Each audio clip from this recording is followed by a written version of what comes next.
আজ আমি আপনাদেরকে দেখাবো থাইল্যান্ডের টাইগার টেম্পল। এত সুন্দর এই জায়গাটা।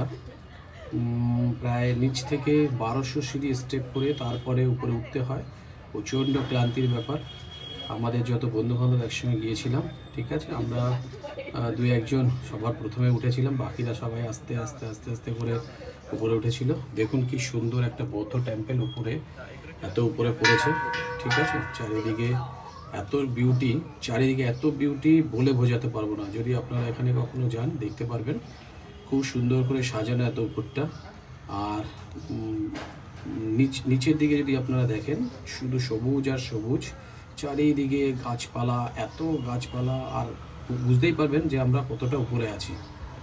দেখুন কতটা উপরে আমরা আছি। আমি পুরোটা মোটামুটি নিচ থেকে ছোট ছোট করে যে গাছগুলো আছে সেগুলোকে আস্তে আস্তে করে আপনাদেরকে দেখাচ্ছি। দেখুন কি সুন্দর একটা বিউটি। হ্যাঁ, আমি আস্তে আস্তে করে আপনাদেরকে দেখাচ্ছি। দেখুন চারিদিকে এত সবুজ আর সবুজ। আমরা মজার ব্যাপার হলো, যখন সিঁড়ি দিয়ে উঠছিলাম, এখানে প্রচুর ভাষাভাষী দেশ লোক আসেন, মানে ভাষাভাষী দেশের লোক আসেন, যারা একে অপরের ভাষা অত বুঝতে পারেন না। প্রচুর ট্যুরিস্ট আসেন বিভিন্ন দেশ থেকে। মজার ব্যাপার হলো, আমি যখন সিঁড়ি থেকে উঠছিলাম তখন একজনকে বলেছিলাম ভেরি ইন্টারেস্টিং, তো তিনি রেগে আমার উপরে যেন তেড়ে আসছিল। তো আমি ব্যাপারটা বুঝতে পারিনি। তো তারপরে যখন বললাম ভেরি হার্ড ওয়ার্ক, তো তখন উনি বুঝতে পারলেন আমার ভাষাটা।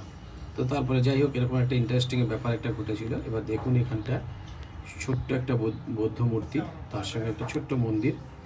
এর সঙ্গে বড় একটা বৌদ্ধ মূর্তি আছে। আমি আস্তে আপনাকে দেখাচ্ছি আপনাদেরকে। দেখুন সিঁড়ি দিয়ে উঠে এই যে একটা বড় বৌদ্ধ মূর্তি, এখানটা সুন্দর কারুকার্য কাজ করা হয়েছে। দেখুন কি সুন্দর বৌদ্ধ মূর্তি, কি সুন্দর করে বানানো হয়েছে। দেখুন কি সুন্দর কারুকার্য। সবাই এখানে আসেন এটা দর্শন করার জন্য, এত উপরে উঠে। আমরাও উঠেছিলাম, কিন্তু খুব ক্লান্তি হয়েছিল, তবু আমরা উঠেছিলাম এটা দর্শন করার জন্য। এখানটা ইন্টারেস্টিং ব্যাপার, এখানে গণেশের মূর্তি আছে, এখানে আপনার ব্রহ্মদেবের মূর্তি আছে, তার সঙ্গে সঙ্গে এখানে বৌদ্ধ মূর্তি আছে। যদিও গণেশের মূর্তি এটা একটু পাশে, আমি আগে দেখিয়েছিলাম।